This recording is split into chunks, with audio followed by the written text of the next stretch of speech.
नया सिंह राठौर ने एक्स पर एक पोस्ट किया था, जिसके बाद अब उनके खिलाफ देशद्रोह का केस दर्ज कर दिया गया है। उस पोस्ट में ऐसा क्या था, उन्होंने क्या कह दिया कि उनके खिलाफ देशद्रोह का केस दर्ज कर दिया गया। पहलगाम आतंकी हमले पर रोते हुए बिहार चुनाव की नींव डालते दिखेंगे।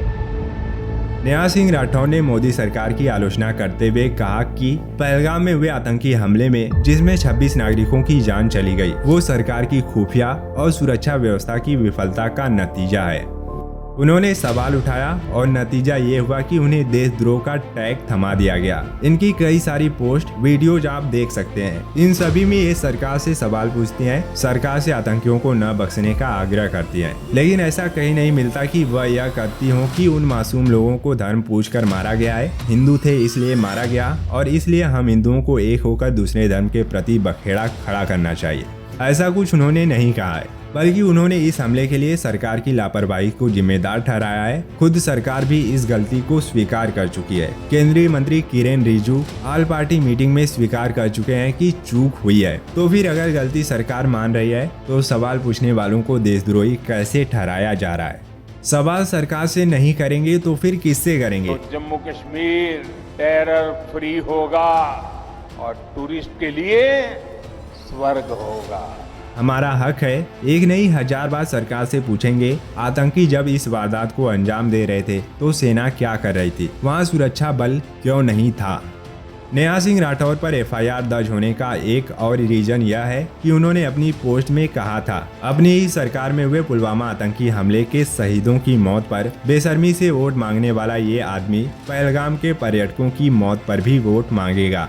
मेरे फर्स्ट टाइम वोटरों को, क्या आपका पहला वोट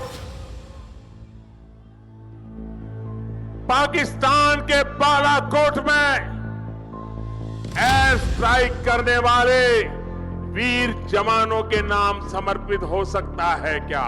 रहे हैं आप अपनी ही सरकार में हुए पुलवामा आतंकी हमले के शहीदों की मौत पर बेशर्मी से वोट मांगने वाला ये आदमी पहलगाम के पर्यटकों की मौत पर भी वोट मांगेगा और अंधभक्त इसे मास्टर स्ट्रोक बताकर। नया सिंह का यह वीडियो तब सुर्खियों में आ गया जब पाकिस्तान के एक मीडिया हाउस ने इसे शेयर करते हुए इसकी सराहना की, जिसके बाद देशभक्ति का मुखौटा पहनकर बैठे लोग जाग गए और यह कहने लगे कि वह देशद्रोही है। क्यों? क्योंकि पाकिस्तान ने उनके वीडियो की तारीफ कर दी। तो अब ये नया नियम है कि अगर कोई पाकिस्तान हमारे देश के किसी मुद्दे पर कुछ कह दे तो मुद्दा ही गलत हो जाएगा। पुलवामा के शहीदों की कुर्बानी का सौदा किया गया और जब वही सवाल अब पहलगाम के मासूमों के खून के बाद उठाया गया तो इतनी बौखलाहट क्यों हो रही है? इस पर चित्रा त्रिपाठी लिखती हैं, दुश्मन देश को नेहा राठौर की बातें सूट कर रही हैं। पाकिस्तान की भाषा बोलने में देर नहीं करते हैं कुछ लोग। ऐसे लोगों से देश को सावधान रहने की जरूरत है।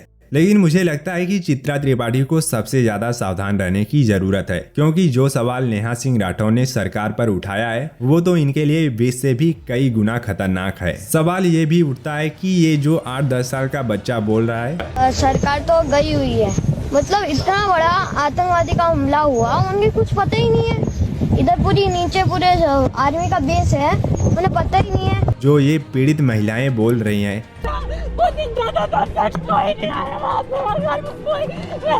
आर्मी होती जो मेरे को बच सकता था,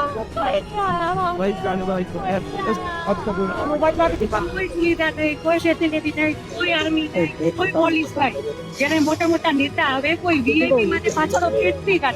कल को पाकिस्तान ने इसे शेयर करते हुए कुछ कह दिया तो क्या इन पर भी देशद्रोह का केस लगा दोगे? याद रखो, सत्ता से सवाल करना देशद्रोह नहीं होता, बल्कि देशभक्ति होती है।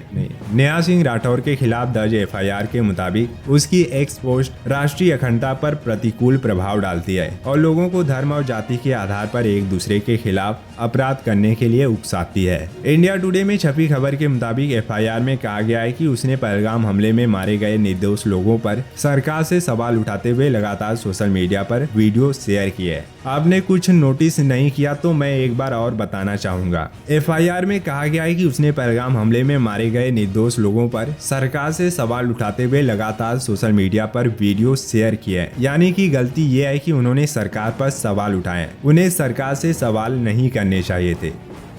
मैंने आज तक कभी नहीं बताया, कहना जरूरी नहीं समझा, लेकिन आज जब बात मेरी देशभक्ति पर आ गई है तो जान लीजिए मेरे परिवार और खानदान के कुल मिलाकर 14 लोग भारतीय सेना और अर्धसैनिक बलों में अपनी जान दांव पर लगा चुके हैं। मेरा अपना सगा भाई अभी भी छत्तीसगढ़ के जंगलों में नक्सलियों से लड़ रहा है। मेरे अपने सगे चारों मामा आर्मी में अधिकारी रहे हैं, जिनमें से 2 लोग कारगिल की जंग लड़ चुके हैं। चाहे थल सेना हो या वायु सेना, मेरे भाई आज भी देश की सेनाओं में हैं और ये 2-2 रुपए के ट्रोल आईटी सेल वाले मुझे देशद्रोही कह रहे हैं। इनकी हिम्मत कैसे हुई? है औकात तो जाकर उससे सवाल पूछो जिसने देश को 10 साल में आतंकवाद से मुक्त कराने की बात कही। जिसका भाई, जिसका परिवार देश की रक्षा कर रहा है, पहले भी करता रहा है, अगर वह लड़की देश की सरकार से सवाल पूछ ले तो वह देशद्रोही बन जाती है। फिर तो आप इतना समझ लो कि कल आपके फैमिली पर कोई खतरा आता है तो आप सरकार से सवाल भी नहीं पूछ सकते, क्योंकि आपको भी देशद्रोही बना दिया जाएगा। जब देश की रक्षा में तैनात जवानों की बहन बेटी को नहीं छोड़ा जा रहा तो फिर आप होते कौन हो? नेहा सिंह राठौर के खिलाफ लखनऊ के हजरतगंज पुलिस स्टेशन में एफआईआर दर्ज की गई है। यह एफआईआर कवि अभय प्रताप सिंह उर्फ अभय सिंह निर्भीक द्वारा दर्ज कराई गई है और अब तो बिहार में भी एक नया केस दर्ज किया गया है। सोमवार 28 अप्रैल को पटना के गांधी मैदान थाने में यह शिकायत भारतीय जनता पार्टी युवा मोर्चा के प्रदेश प्रवक्ता कृष्ण सिंह कल्लू ने दर्ज कराई है। कल्लू जी का कहना है, नेहा सिंह राठौर द्वारा नरेंद्र मोदी पर की गई टिप्पणी इस बात का संकेत देता है कि वह पाकिस्तान से मिली हुई है। इससे पहले नेहा पर बीएनएस की 11 धाराओं में एफआईआर दर्ज की गई थी, जो आप स्क्रीन पर देख सकते हैं।